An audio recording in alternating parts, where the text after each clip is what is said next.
Well, it really is an honor to be opening for YAF this year. I know part of that is due to the fact that I have to make it back to LA before sundown because I'm an Orthodox Jew, obviously. So I appreciate them being flexible about that. Also want to welcome our colleagues, particularly from Mizzou. I feel bad for all of you, not just because you go there, but because the value of your college education has now been halved. Anybody who gets a degree from Mizzou is now going to be tainted, unfortunately, with what's going on there. And this is true for colleges across the nation. We'll get to what's going on at the colleges in a little while. But what I want to talk about today is some practical tactics that you can use to fight folks on the left, because obviously this has become the main mission of the right. I mean, it feels like we are now in a bunker, right? That's being in California my entire life. It's always felt like I'm in a bunker. Being at UCLA was a bunker, Harvard Law was a bunker. But if you're on a university campus or you're headed to a campus, you're going to be in the bunker. And you have to have a bunker mentality. And what the left really seeks to do is silence you. This is all they really want out of life, is to just shut you up. And you can see it right now this just broke across the wires today, that at Amherst College, they've now asked the administration to literally punish people who put up posters that said on them the words free speech. They said if it says free speech on the poster, that is offensive, it's a microaggression, and therefore we want these people prosecuted. Over at Mizzou, the university police issued a communique suggesting that anyone who had their feelings hurt should call the cops, to which I immediately tweeted out the phone number for the cops and told everybody to call the cops about Melissa Click, that professor who was yelling at the reporter over at University of Missouri.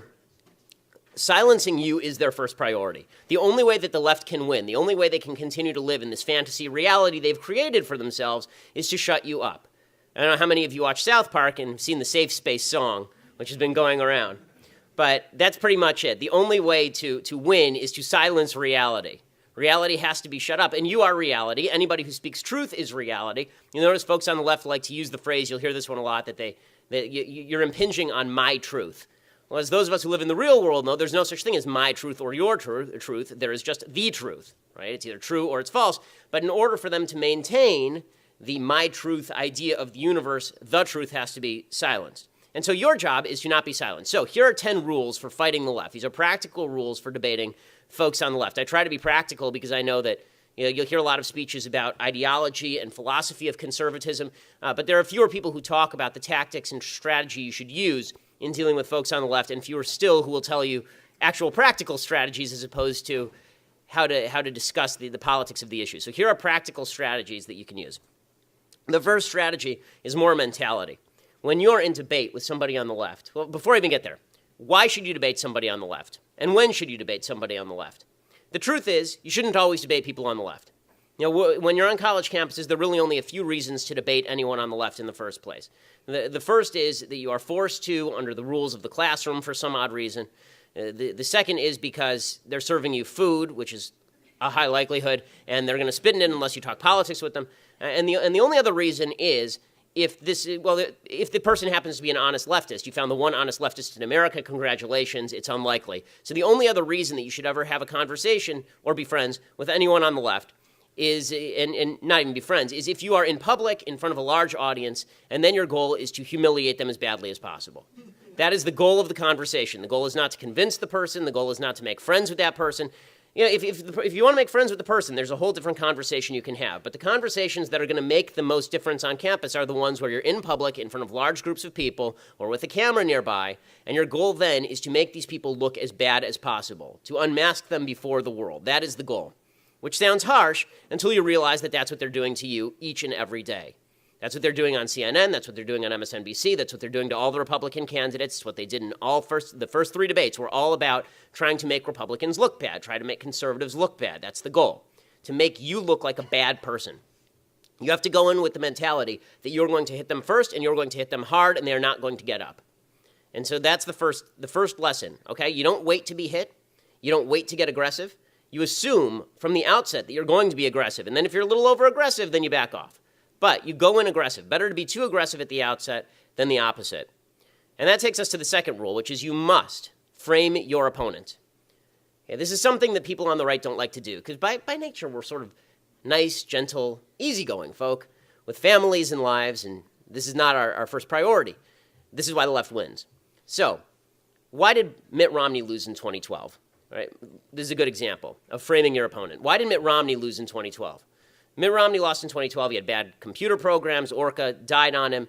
He had various bad get-out-the-vote strategies. He made some boo-boos. The real reason that Mitt Romney lost in 2012 is because Mitt Romney basically characterized Barack Obama as a nice guy who was incompetent. And Barack Obama characterized Mitt Romney as an evil Darth Vader piece of human debris. Barack Obama basically said that Mitt Romney was the guy who would put dogs on the top of cars. Mitt Romney was the guy who was going to, in the words of Vice President Joe Biden, put y'all back in chains. Mitt Romney was the fellow who was going to specifically fire you so that a few years later you would lack health insurance and your wife would die of cancer. Right? That's who Mitt Romney was. Mitt Romney was a bad guy. Mitt Romney, and for those of us who are not leftists, this seems bizarre because Mitt Romney's actually one of the more vanilla people on planet Earth. But the implication, if you talk to folks on the left, the idea is that Mitt Romney was a bad man. He was a bad, mean man. And from the right, the perspective on Obama is that Obama, he wasn't really a bad, mean man. Obama was just a guy who's not very good at his job. So if you're just a voter and you don't know much about anything, and remember, always remember your audience. You're not talking to the leftist. You're talking to the people watching you talk to the leftist. Right? So those people, when they went into the ballot box to vote, they had to decide, do I vote for the guy who is mean but competent, or the guy who's really, really nice and has the best intentions at heart, but just isn't that great at his job? And people in the United States tend to vote for nice but incompetent over mean but competent any day of the week. So the goal of the left is to characterize you as mean and nasty and corrupt and evil. And you know this. If you talk to people on the left, the first thing on any topic that they will say is that you are a racist, a sexist, a bigot, or a homophobe. That's not an argument. That is a character attack. It's a character assault. They're saying you are a bad human being, and thus I can say whatever I want to you now. That's why the calls of white privilege are a character attack on you. Right? They don't even have to prove you're a racist. Just by the nature of you being white or being non-black, or even if you are black and conservative, you're a beneficiary of white privilege. Like Ben Carson, it's okay to call him a beneficiary of white privilege, even though he is not. You know, all of this is okay because your character is flawed. Because your character is flawed, they can attack you. So your goal is to attack their character. And this is something people on the right get really shy about. Right? We don't like to do it because it's not nice. Well, tough. Do it. Because the truth is that when you say things like you're a racist without evidence, you are a bad person. And the way that I learned this lesson pretty well, or at least taught it relatively well, is, I don't know how many of you saw the debate that I did with Piers Morgan about 3 years ago on gun control. It went a little bit viral. And Piers Morgan had been pushing this notion that anybody who disagreed with him about gun control didn't care enough about the dead kids in Sandy Hook. I did this debate with him on national TV about a month after the Sandy Hook Elementary Massacre. And so we start off the debate, and literally the first thing that happens is he says to me, "You've said I'm off the rails. Why do you say I'm off the rails?" And I said, "Piers, I say you're off the rails because you stand on the graves of the kids of Sandy Hook to promote your political agenda." And he collapsed. I mean, there was nothing he could do. He clutched at his pearls and he said, "How dare you?" And I said, "Well, I've watched your show. I know that that's true." And he said, "How dare you?" I said, "Well, that's not an argument, right? I've seen your show. It's true." The reason that he couldn't come back is because he was so used to attacking the character of the person sitting across from him that he wasn't used to the idea that now he was going to have to defend his own character for making allegations that were utterly false. So if someone makes a false allegation about you, if they dump racist, sexist, bigot, homophobe on you, the first thing you should say is you're a jerk. Right? You're a jerk. And what makes you a jerk is not that I just think that you're wrong on your politics. What makes you a jerk is that you're leveraging unevidenced allegations against people specifically to promote your political agenda. That makes you a jerk. And that's okay. You can do that. And in fact, you can even open that way, right? It's okay. You don't even have to respond that way. As long as you know that they're going to do that, you can call out the tactic before it's used.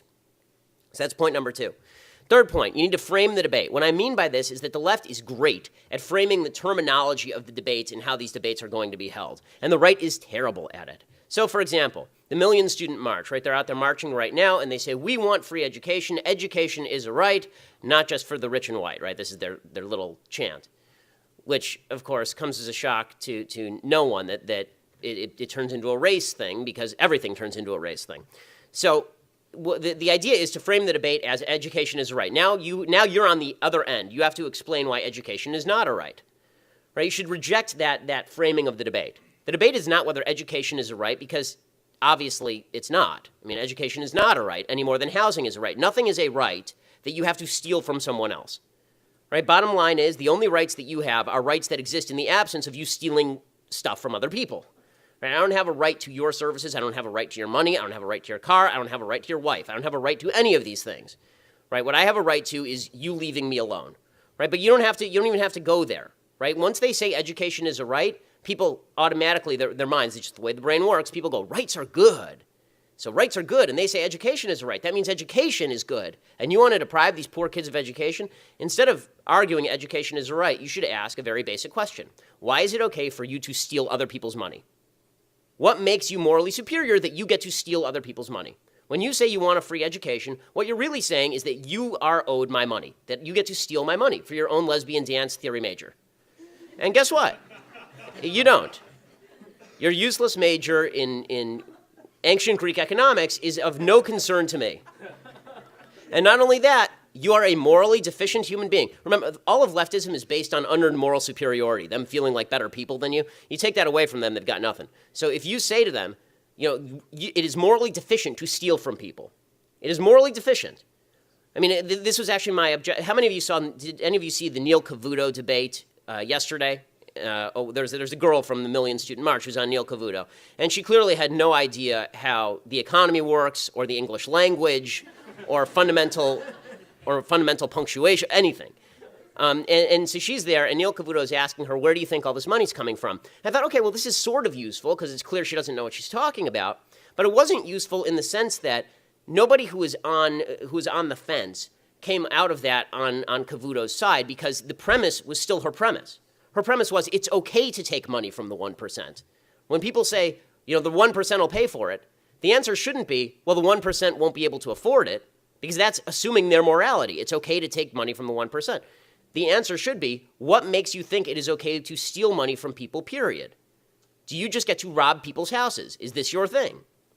Right? You're allowed to ask that question. Okay, fourth point. You need to spot inconsistencies in the left's argument. The left rarely, if ever, they're getting actually more consistent now because they're coming out as the communists that they are. But usually, the left argues from a position of not full communism. It's actually harder in some ways to argue with Bernie Sanders than it is to argue with Hillary Clinton. It's pretty easy to argue with Hillary Clinton because she's wildly inconsistent. Right? Every leftist position holds an internal inconsistency. All of them. Because if they took it to the logical extreme, the left will never take its own positions to the logical extreme because their positions are so offensive and terrible to the vast majority of Americans. The obvious example that comes to mind for me on this one is when you hear people like President Obama say he wants common sense gun regulations, right? Or Hillary Clinton, common sense gun regulations. That's all we want, common sense gun regulations. And then you say, okay, well, what do those look like? And they have no answer. And usually they say something like the assault weapons ban, right? We want to ban assault weapons.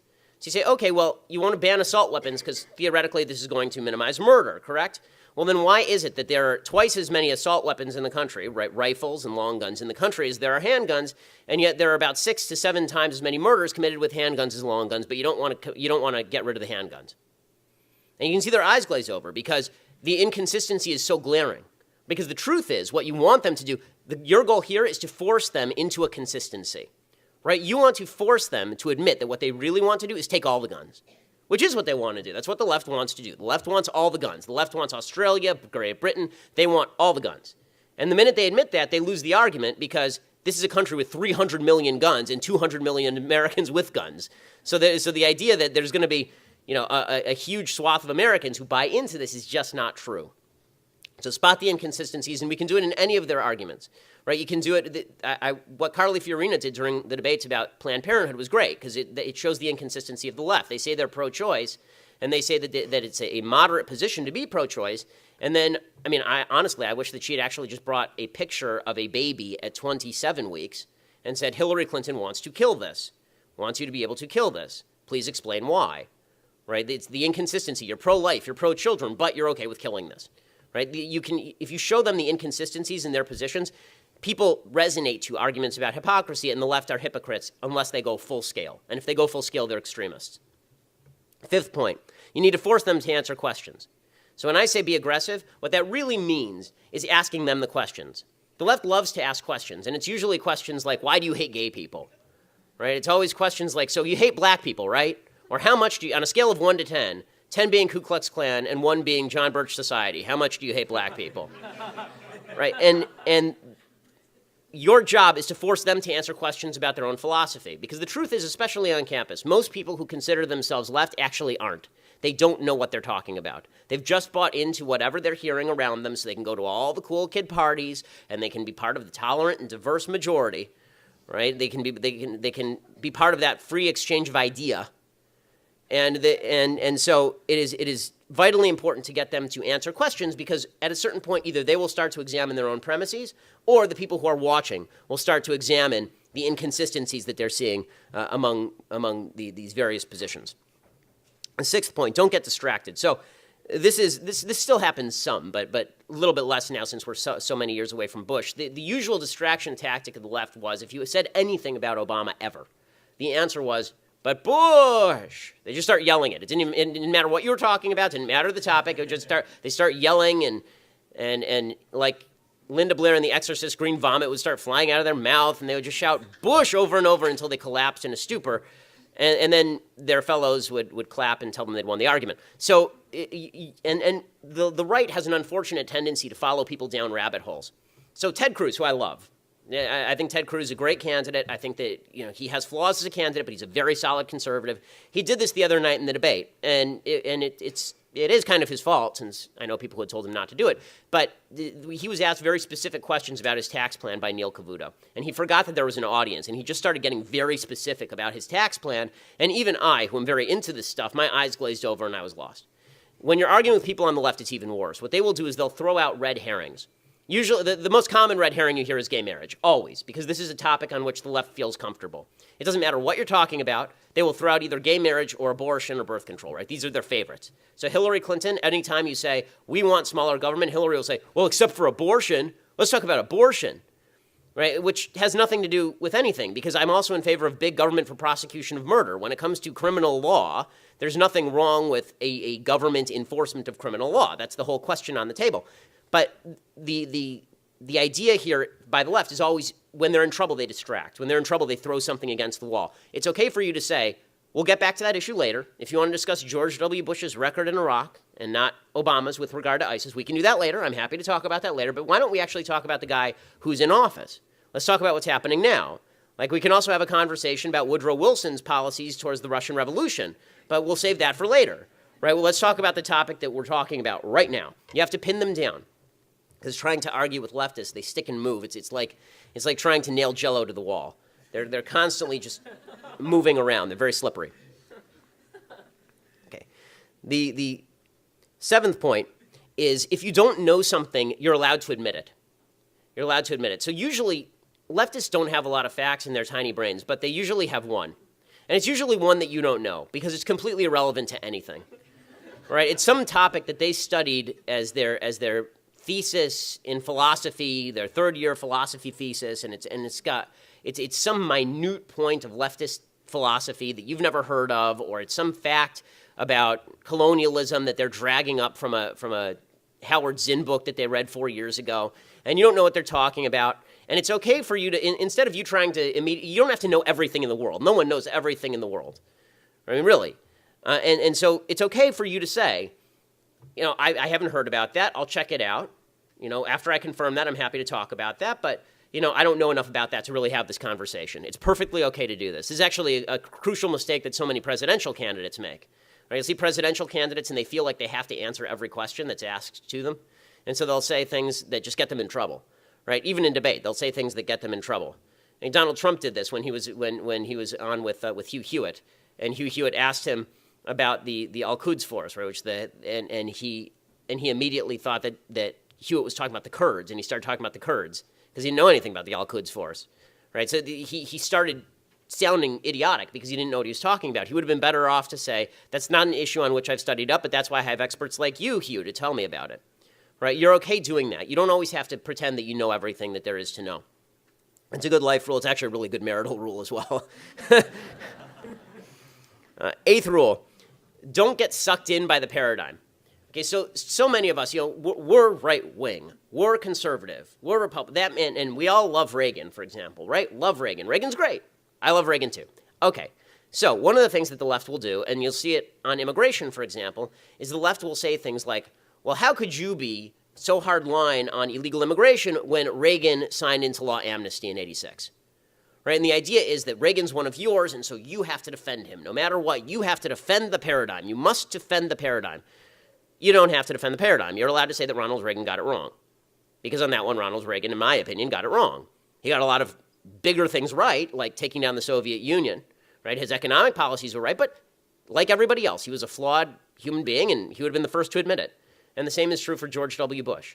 This is actually very important because they'll bring up Bush a lot. You're allowed to say George W. Bush was wrong. Right? You're allowed to say that George W. Bush's second term was kind of a horror show, because it was kind of a horror show. You don't have to buy into everything that your side did, because it's not a team's politics. It's not really a team sport. Politics is about individual philosophies. And is your individual philosophy good or is it bad?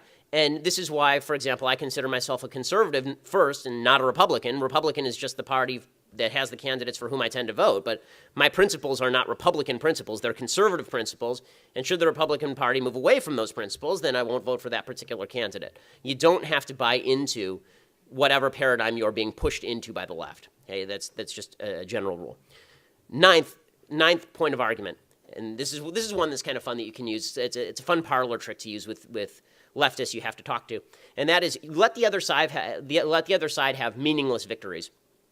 And what I mean by this is then you'll have conversations with people on the left, and they'll say certain things and not define their terms. And their goal is to make you argumentative on every point so that you look like you're extreme. Right? They'll say things, and then you feel the need to argue with them. You feel the need to come back at them because they're so wrong on everything, and they are. But if you give them a point that's almost meaningless, then you can sometimes box them in. So, for example, one of their favorites, they love using terms that don't mean anything. Right? They like saying things like, are you in favor of immigration reform is a good one. Right? Are you in favor of immigration reform? And the tendency is to say, no, I'm not in favor of immigration reform if you're hardcore on immigration. You can also say, sure, I'm in favor of immigration reform. What kind of immigration reform are you talking about? So for a second, they feel like they won, and then they didn't, because you take it away from them, asking them for definitions. Right? They do this on climate change, too. Say, do you believe in climate change? Are you a climate denier? Like, no, I don't deny the climate. It exists. Right? Do you believe in climate change? Well, yes. I mean, the climate changes. What are you talking about? Would you like to get more specific? Now, do you know, for example, what percentage of human activity is responsible for the rise in climate? Do you have any clue what we would have to do in order to minimize human activity so as to go back to the amounts of carbon that were being sent into the atmosphere before the industrial age? Is that something that you're willing to? How many people are you willing to let die? How many people are you willing to impoverish based on lack of carbon-based fuels? How many people are you willing to let suffer in order to do this? In the third world, by the way, because those are the people who are going to suffer if they're not using carbon-based fuels. People on the left are very fond. They have this kind of rosy picture of what it would be like to go back in time. They would still get to keep their iPhone, but they'd go back in time. If they really want to go back in time, there is a time machine on this planet. It's called an airplane. All you have to do is fly to the third world, and you just went back about 70 years in time. Right? And the fact is they don't want to live with that. So you're allowed to give them these kind of minor victories where you say, oh, yeah, sure, climate change. But then you hone in, right? Because they feel like they're on their home turf, and then you flip it on them, and it's a really fun little trick. Okay, final point when it comes to arguing with the left and defeating them. And this is body language really counts a lot. Body language is huge.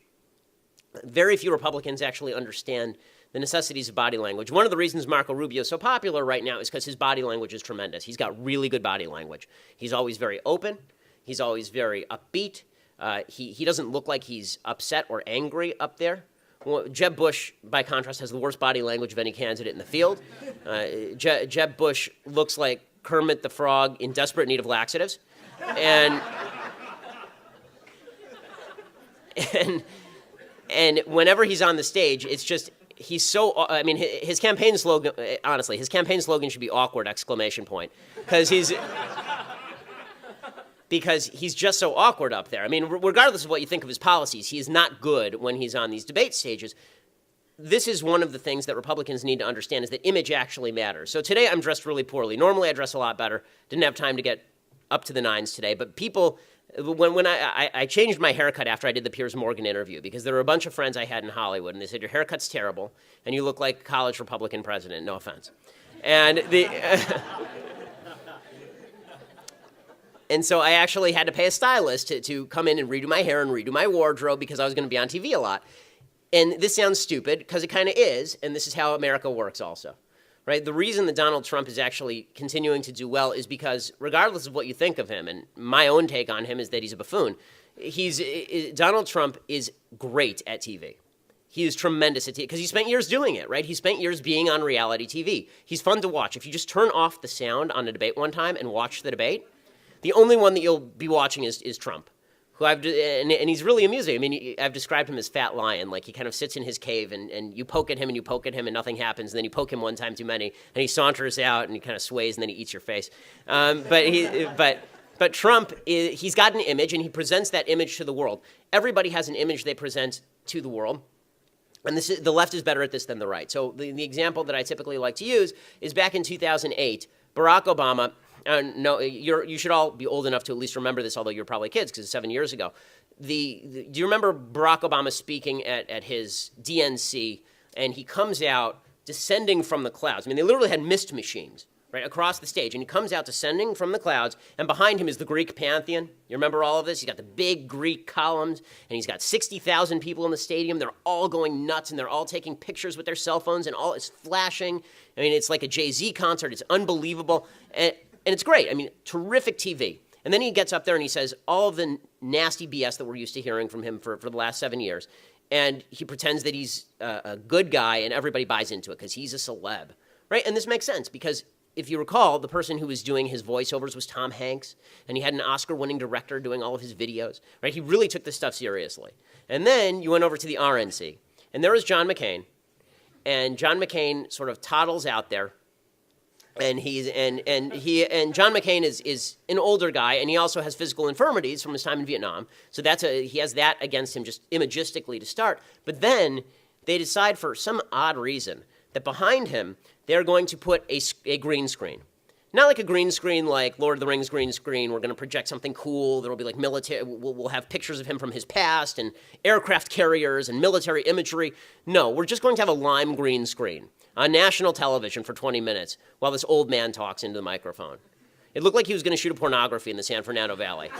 And you contrast that with the magic of Obama, and there was no contrast. If you're just the person who's watching this on TV, it looks like one group has their stuff together and the other group totally does not. Okay, so this is true for you. There are certain imagistic things that you can do that are very easy. The biggest one is open body language, right? So no fists. None of this. We all tend to do it. Everybody does it. When you tense up during conversation, your voice tends to rise. Keep your voice low. This is actually what's driving Donald Trump insane right now is that Ben Carson is almost inaudible all the time. I mean, you have to check whether his microphone is on when his microphone is on. And so Trump, who is he's like a Spinal Tap 11 on the scale of 10, and Carson is just, he's so taciturn that it's impossible for Trump to handle him. He can't do anything about it, right? So you had Trump going nuts last night, like purely nuts. I mean, have you seen clips from his speech last night, Trump? He gets out from behind the podium and reenacts being stabbed in the belt. Yeah. It's wild. So he does that. He did that last night in Iowa after calling Iowan voters stupid for giving Ben Carson the lead. And then Ben Carson did what he does best, which is he ticked off Donald Trump beyond all human measure by saying that he would pray for Donald Trump. This is how imagistics and body image can be your friend. If Donald Trump is going to be aggressive, then you just be passive. Just we're just here to have a conversation. You can say the nastiest things and be super passive about it, and you can get away with it so long as your body language is not nasty and aggressive. So body language does matter. I mean, Bill Clinton was the master of body language for a variety of reasons, and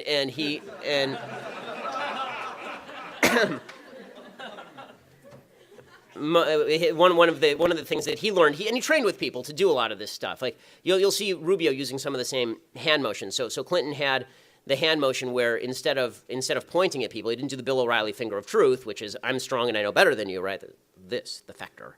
It was instead Bill Clinton doing this, right? It's the elevator button push, right? Because he's convincing you and he's strong, but he's not too strong, right? He's just trying to wheedle you.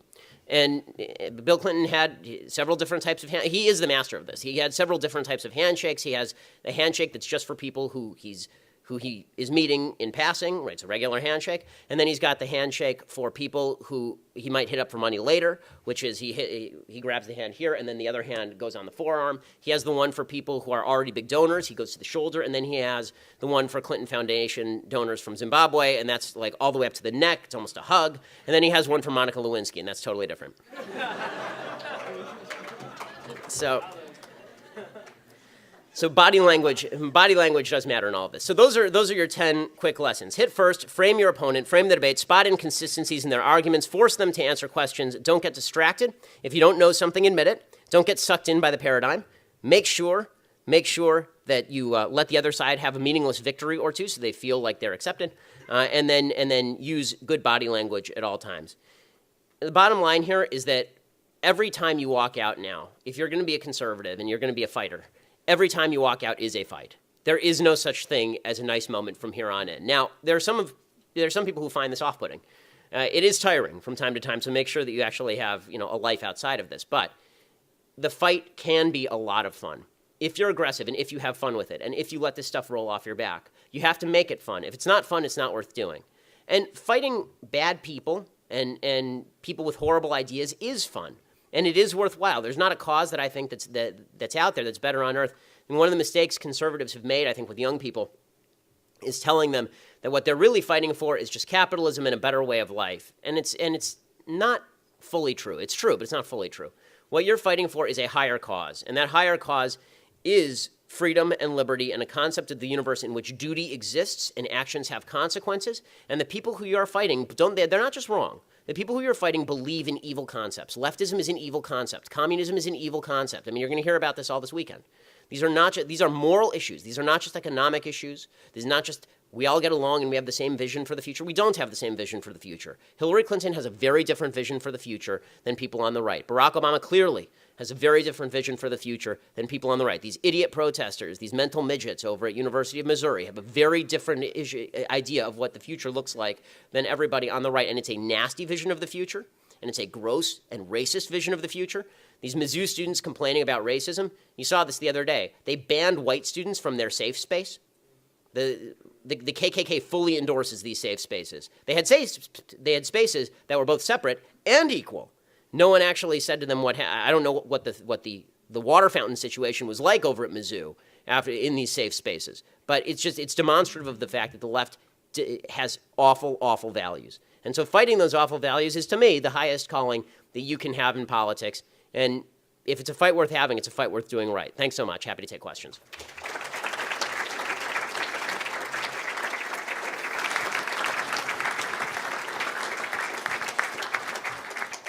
Please raise your hand if you have a question, and if you have a question, please also give your name and your school. Andres, back there. How's your son, and when will you resurrect your radio career? Well, the radio career never died, so I have a show on 870 in the mornings here, and then I have a podcast that I do online at Daily Wire every day.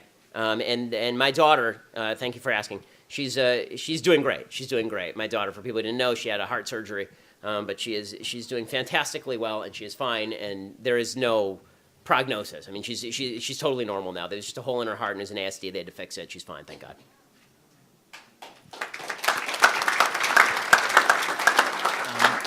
My name is Frank Prey, and I'm the chairman of the College Republicans at UNC.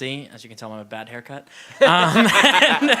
And my question for you is, how do we win the gay marriage debate, seeing as it seems almost like our movement has been entirely defeated on that debate? Okay. So how do we reframe that? This is a great question. So there's the gay marriage debate there are actually a few different aspects of the gay marriage debate. I think that the gay marriage debate was actually lost decades ago, as soon as people started saying that marriage was about love between two people and not about production and rearing of children. Because once you say marriage is about love between two people, okay, so it can be love between any two people, right? What I've been saying literally for years at this point is that the Republican Party conservatives ought to be arguing that the government should get completely out of the business of marriage. As an Orthodox Jew, I have two marital documents. I have my religious marital document, and I have my state marital document. My state marital document means nothing to me, absolutely nothing. I don't even remember the date on which it was issued. My Jewish marital document, my religious marital document, like most religious people, is the one that means something to me because it meant I could sleep with my wife. So the fact is that it's important. I think that the goal here should be, because what the left is going to do, what they are going to do is, and they are doing it in California, is they are now taking the gay marriage aspect of the law and using it to club into submission everyone who's religious. That's where this is going. So our goal should not even be to win. We can easily win the gay marriage debate on the social cultural level. I'm more worried about losing it on the governmental level. On the social cultural level, there are not that many gay people who want to get married in the United States. Most people are still straight. And that being the case, the case for marriage is a case that you need to be making on a personal level. But the debate that we're usually having is, what should the government do about it? My view is the government should get completely out of it, because the state has obviously done a terrible job at forwarding marriage. Even with all by the way, anybody who thinks it's a tax benefit to get married has never looked at their taxes. I mean, seriously, because now my wife's income is counted along with mine, so we get taxed in a higher tax bracket because we have combined income. So my view of it is that they try to make it into a moral issue. The state confers, and the state confers some sort of dignity. This is the Anthony Kennedy argument. And my argument has always been, if the state confers dignity on you, you're a sad, sad little person. Because I don't need the state to confer dignity on me. That's not, the state has nothing to say about my dignity or my relationship with my wife, and it shouldn't have. I thought their argument, talk about inconsistency. I thought their argument is that the state has no power to confer legitimacy on them, right? Their whole argument is right to privacy. There's nothing private about the state conferring tax benefits. On a rational level also, the idea that you should get tax benefits for sleeping with a member of the same sex is idiotic. I just think that, what benefit has accrued to the state that you get a tax benefit for? Usually, in order for you to get a tax benefit, you have to do something that actually helps the economy or does something for the society at large. By the way, I feel this is why there's no cohabitation benefits, right? The idea of marital benefits was only established because, really, it was established before birth control, and the idea was that if you got married, you were now going to be having sex. Chances were that you would have a kid, and kids are good for society. So that's sort of the argument in favor of traditional marriage generally, but I think the easier argument right now is get the government out of everything, because living in California and watching which way this debate has gone, I don't think that this is a winning debate for Republicans, at least not in the non-cultural sense.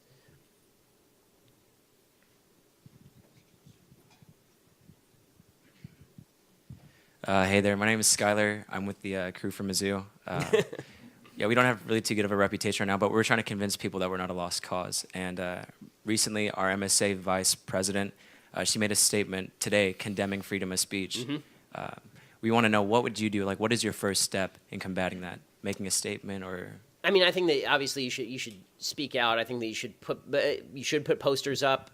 You should have free speech rallies. I think there's plenty of support for you guys nationwide right now. If you were to open a GoFundMe and say you want to start a free speech movement on campus, you probably raise $1 million overnight. There's that much support for free speech on campuses. I also think that you should push for you should start a rally, and you should push for the new president of the university who just came out in favor of this movement. You should push for him to resign based on his microaggression against free speech in you. You should have rallies pushing for his resignation. You should push for all the administrators to resign. You should push for Melissa Click to be fired. You should put, this is the professor who tried to shut down the reporter over there. You should push for that associate dean of housing, or Greek life is what it was. Push for her to be fired. You should go for scalps. The left uses all these tactics and they win, and we should use the same tactics against them. I think the fear of God should be put into the left. They've been living on borrowed time for a very long time here. And there's part of me that looks at the campuses and says, great, let them burn each other down. These are all the same people who are out. It's kind of funny. Leftist revolutionaries are always eating themselves. Eventually the Leninists eat the Trotskyites. And that's sort of what's happening on campus. It's 2 generations ago, these are the same people who took over the buildings, and now they're being taken out like Robespierre and executed in the public square. And there's something humorous about that, and I have to admit I'm enjoying it mildly. But if you actually want to save the universities and not just watch them burn like the Joker in The Dark Knight, just watch them burn, then use their tactics against them. You should we should have mass movements to force professors and administrators to resign based on their violations of free speech. We should have a movement inside the state of Missouri to cut off funding to the University of Missouri based on their violations of the First Amendment. I'll bet that you could get a state legislator to sponsor that. I'll bet that you could probably get. I'll bet University of Mizzou takes federal cash. I'll bet that you could get. In fact, talk to me. everybody, here's my email address, okay? If you have any ideas. My email address is bshapiro@dailywire.com. Email me, because what I would like to do, actually, I mean, now that we're thinking about it, is it would be fun to get, Senator Cruz to sponsor a resolution in the Senate to withdraw funding from federally funded programs at the University of Missouri based on their violations of the First Amendment. Right? We should use every tool at our disposal, because the left does not leave any tools uncovered. This is when politics gets fun, guys. Is when you get rough. Yeah, right? Politics isn't fun if you're playing nice all the time. So it's much more fun to use their tactics against them. There's a lot to be learned from Saul Alinsky. Everybody should go pick up a copy of Rules for Radicals and recognize that the guy may have been evil, but the tactics that he espouses are quite effective. My name's Anthony Murray. I'm from the University of Tampa.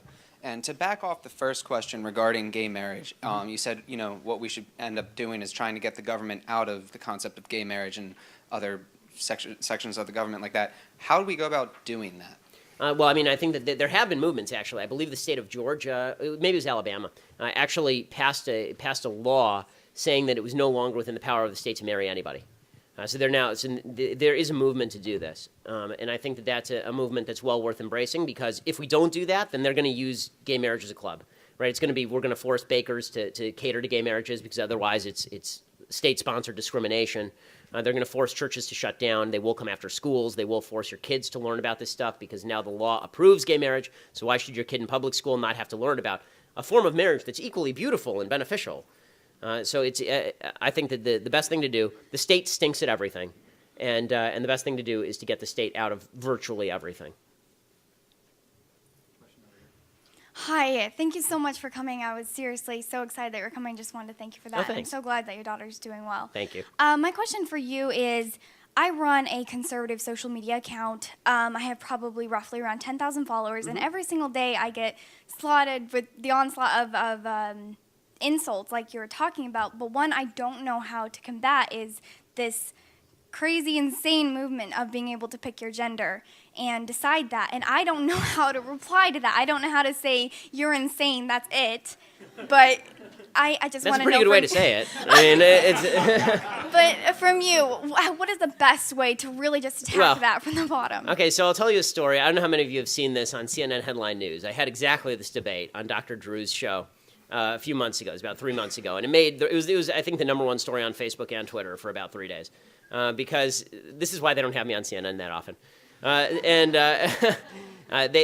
They were talking about Caitlyn Jenner. And the question of the day was why Caitlyn Jenner should or should not receive the ESPN Courage Award. Because, as we all know, the courage to have a boob job, make millions of dollars off of it, have a mental illness that's exploited by television cameras is exactly the same as the courage it took for men to get off boats at the beaches of Normandy on D-Day. I mean, courage is courage, guys.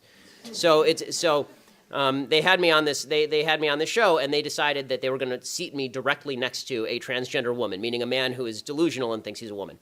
And so I'm sitting next to this dude whose name is Zoe Tur. His former name is Bob Tur, and he's sitting next to me, and this topic comes up. And what I said, they were going around discussing whether or not Caitlyn Jenner was courageous or not courageous. And finally, I just said, I don't understand why we're all humoring mass delusion. Why is the public humoring a delusion? It's not kind to the mentally ill. It's terrible for the mentally ill. As somebody whose grandfather was schizophrenic, it would have been really, really quite terrible if the entire society had said to him, you know what, Nate, you're totally right. The radio is talking to you. Right? It wouldn't have been beneficial to him. It was much more beneficial to him that he was institutionalized, given lithium, and then healed, basically, and was able to live a decent life. The idea that transgender surgery accomplishes anything for people who are quote-unquote transgender is nonsense. The suicide rates are precisely the same before and after the surgery, and they are both in excess of 40%, which is unbelievably high. The idea that society is responsible for transgender suicide is absolute garbage. It is not true. Okay, the fact is that even they've done polls of this. There was a poll from the Anderson School at UCLA, and they found that even transgender people who say they're not questioned about being transgendered, they have exactly the same rate of suicidality, meaning that this is a mental illness, because that rate of suicidality is so far beyond anything that has ever been experienced in any population of humans ever. Seriously, the only comparable rate of suicide to the transgender community today is Jews living under Nazi German rule. That is the only time in human history that there has been that rate of suicide. So I promise you, transgenders are not being treated like Jews under Nazi German rule, so it clearly is not societal impact that is making people suicidal. What's making people suicidal is that this is a mental illness, and it is barbaric to suggest that a man can become a woman and a woman can become a man with a snip of the knife. It's horrifying, and it is mutilation, and it is brutal. And the people who are pushing this have no sympathy for the people who are actually suffering from it. They're forwarding mental illness. They're forwarding mental illness to kids because they want to teach this to children now. And this is one where you're on. I mean, these people. It is unbelievable to me that the left suggests that we're the party of anti-science. Okay, they are the party of vaccines are bad and men can magically become women through some magic man-to-woman machine, right? It's such utter nonsense. Every cell of Caitlyn Jenner's body has a Y chromosome, except ironically for his sperm cells, right? So the idea that these are women is just it's utter tripe. And I have to say I am enjoying a little bit how the transgender movement is destroying feminism. That's kind of fun. Because the feminists have always argued that men and women are inherently different, right? Men and women are and women have a beautiful, unique thing to bring to the world. And then, of course, they say a bunch of other crap. But that's the part what they say is true.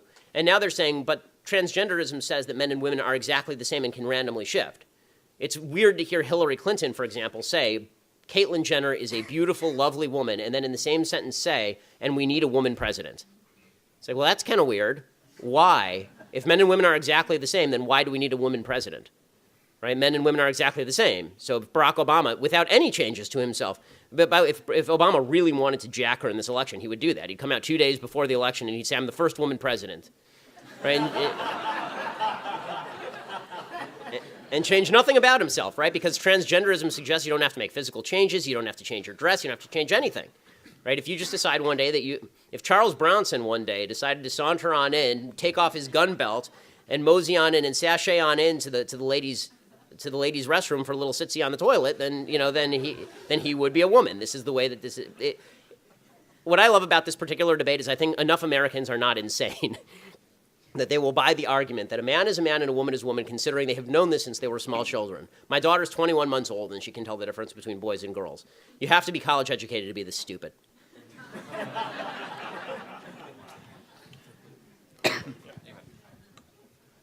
Hi, my name is Katie. I'm from Loyola Marymount University. Recently, we had our second club day at LMU, and our college Republicans table was confronted by a very liberal woman who accused Republicans of cherry picking in policy. How would you respond to that? I don't even know what that means, cherry picking on policy. I mean, it's such a vague charge. Did she give any specifics? She specifically referred to abortion and how we would allow it, but only for rape victims and. Okay, so I mean, my own position on abortion is that it has nothing to that rape is evil and terrible, and people who commit rape should be castrated or killed, and also, a human life is a human life, right? This is my own position on this, and the two have nothing to do with each other. And you can have tremendous sympathy for somebody who is raped and then is pregnant, but that doesn't change whether or not there's a child in there. This is my own position on this particular issue. I do think that it is internally inconsistent for people to support the pro-life position, but then make exceptions for rape and incest. I think that's at least because the cause of the life is not at issue. It's the definition of life that's at issue. This is my own position on it. I can't defend a position I don't hold. So if that's her main criticism, then I accept that criticism. If her criticism is on the other, does she believe? I mean, what I would do if I were you is I would turn it around and I would ask her how late an abortion is okay with her. Like, is she okay with an abortion? She says presumably she doesn't want to kill babies, right? So at what point would she cut it off? Because if there's any day at which she would cut it off, she's not pro-choice, she's pro-life. It's just a question as to the gradation of pro-life, right? If 3 days before, is she okay with killing a baby 3 days before birth? Is she okay with partial birth abortion? And if she said the day before birth? Okay, was there anybody there to watch this debate, or was it just a useless debate? Sorry. These are important. There were several people standing Okay, so if there around. are several people, then at that point what I would do is I would bring up a picture of a premature baby born 3 days early, and I would say, okay, so you would kill this. The only difference is that this baby has traveled through the vaginal canal, and the one you would kill hasn't. Is the vaginal canal magical? Does it confer livelihood? Does it confer life? Was this not a life, and then it passed through a body part, and magically it's life? Like this that's infanticide. And you should say it's infanticide. It is infanticide. If you're in partial birth abortion is infanticide. even for people who are extreme on abortion, you have to be so fully dishonest, intellectually dishonest, not to recognize that a baby 1 minute before birth is a baby. That the argument ends there. I mean, there really is no argument beyond that. That's pure evil. That is pure evil. That is, you are blinding yourself to a pure, simple human fact. That is a baby. So, and if she still argues, then there's nothing you can do about that. Some people want to blind themselves to facts. So much of so much of leftism is based on the "please don't ruin my day" syndrome. Right? There's a reason that the left doesn't want to look at the Planned Parenthood videos, because that would actually force them to comprehend and confront the fact that they are okay with chopping up babies in the womb, and that these babies have hands and arms and organs and brains and faces. And so they don't want to look at any of that. All of leftism is based on willful, it's either ignorance or willful ignorance, and willful ignorance is actually evil. Okay. The last question. Go ahead. Okay. I'm Henry Talmark from German State University. Please don't misconstrue what I'm saying by any chance. I don't completely agree with what's happening down in Mizzou. The way they went about it, I'm not saying that I agree with it. But I'm a bit lost by when you say that the vision isn't, you said it's... not the same as the conservative vision. Yeah, I understand that. But when you say that it's not right, do you mean by bring up the facts and points that's been going on in Mizzou is wrong, or the way they went about it is wrong? Okay, so it depends on, so there's a couple things that's wrong with what the kids are doing at Mizzou. One is that their goal is wrong. Ousting administrators who are actually doing everything that they legally could to stop what was going on, which is what happened. I mean, if you actually look at the individual cases, that's wrong. You don't oust people, you don't indict the entire system for individual acts of evil, right? By that standard, you call for the impeachment of President Obama because something racist happened at Mizzou, right? Obama's the head of America, right? So that's number one. Number two, the way that they have been approaching this, not only by calling for firings of people who actually didn't do anything, but also by setting up black-only safe space, right? I mean, that's self-segregation. That's wrong. Beyond that, the race hoaxing that is happening, the exaggeration of what's happening on campus is utterly beyond me. And what I mean by that is that we've seen multiple cases in Mizzou of things that have been race hoax. So, for example, the president of the student body there, the student government, that guy's name is Peyton Head. Peyton Head was the originator of the. I was walking along on campus and a bunch of white guys drove by in a truck and yelled the N-word at me. Right, which, if it's true, is horrible, obviously. They didn't investigate. He didn't even make a police report, first of all. If you want people to actually take you seriously, you need to make a police report, and you need to report it so there can be an investigation. Otherwise, we're ghost hunting. Otherwise, we're just... I like solutions to problems, and okay, so that's number one. His statement that this is happening provided no possible solution because he couldn't track down the people. He gave no information. He didn't make a police report. And in fact, when a similar group of students did make a police report about a drunk white guy, the administration tracked down the drunk white guy and moved him off campus, and he's now in the process of possibly being expelled. So when you present evidence, then there will actually be ramifications to that. He didn't. The same guy said 2 days ago that the KKK had been spotted on campus. Needless to say, the KKK had not been spotted on campus, because the KKK has not been a major force in American life for a very long time, and they weren't filming Birth of a Nation. The exaggeration that has attended so much of what's going on, the idea that microaggressions, what they're calling microaggressions, are something that ought to be fought against by the administration, to me is actually nasty. Okay, I'll tell you why. The term microaggression, there are a couple of things that the Mizzou students have been saying that are stupid. Okay, the white privilege point is stupid because the idea that just because you're white, you have some inherent privilege in American society, it's just not true. It depends on who the white person is. Right? There are more white people on welfare than there are black people on welfare. The fact is that Colin Powell's son has it a hell of a lot better than any of the people who are growing up in Appalachia, right? So to suggest that there is a universal white privilege that attaches to you because you're a white person, the truth is I can make a pretty strong counter-argument that there is a black privilege that attaches to programs like affirmative action and subprime housing and the EEOC's specific employment policies, right? Because when I got into UCLA, I had to have a higher score as a Jewish kid than some black people had to have getting into UCLA because there are quasi-affirmative action programs at UCLA. So that's number one. Number two, they've been talking about microaggressions. Microaggression is actually white privilege is basically shut up, you're white, you don't get to talk because you're white. And if you deny white privilege, that's just proof of your white privilege, which is incredibly Orwellian. Microaggression, which is the other thing they argue about, is they say that I have been microaggressed. If I find something insulting, you don't even have to intend it to be insulting. Right now, everything that I'm saying, I don't intend it to be insulting, clearly. But if you're insulted by it, I have microaggressed you. And what they want, and all these kids on campus want, and this is the dangerous part, is they want to be able to pull a gun on somebody who microaggresses. Okay, microaggression, the term itself is horrible. It's not a micro-insult. It's not even a mistaken insult. It's an aggression, right? How do you meet aggression? I'm a dude. Someone aggresses me, I punch them, right? If somebody touches me or punches me, I hit back. That's aggression is met with aggression in civilization, right? To suggest that words are aggression and thus must be met with the students being banned from campus or the police being called for hurtful or hateful feelings, their agenda is wrong. They're exaggerating the facts of the case, and they're not even, and in some cases they're outright lying. The hunger striker is outright lying. Jonathan Butler, the kid who supposedly was hit by a car by the president, it's on tape. He ran into the car. He literally runs into the car. You can see it. The car is moving backwards. He starts following the car. The car reverses and moves about 6 inches forward, and he proceeds to bump into it about this hard.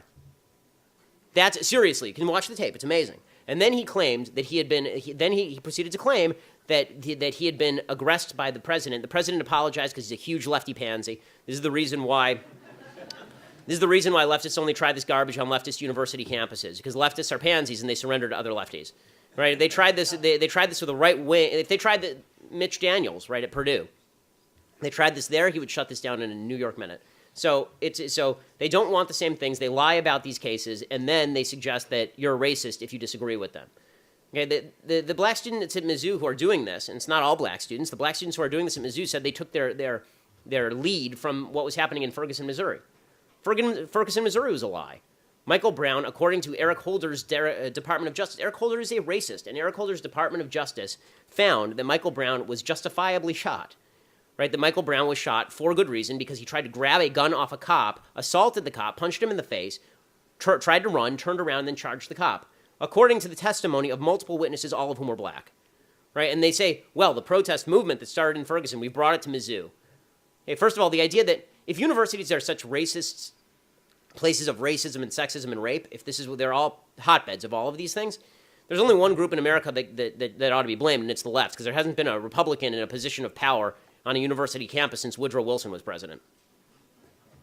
So that is my short take on what's going on University of Mizzou. Thanks so much.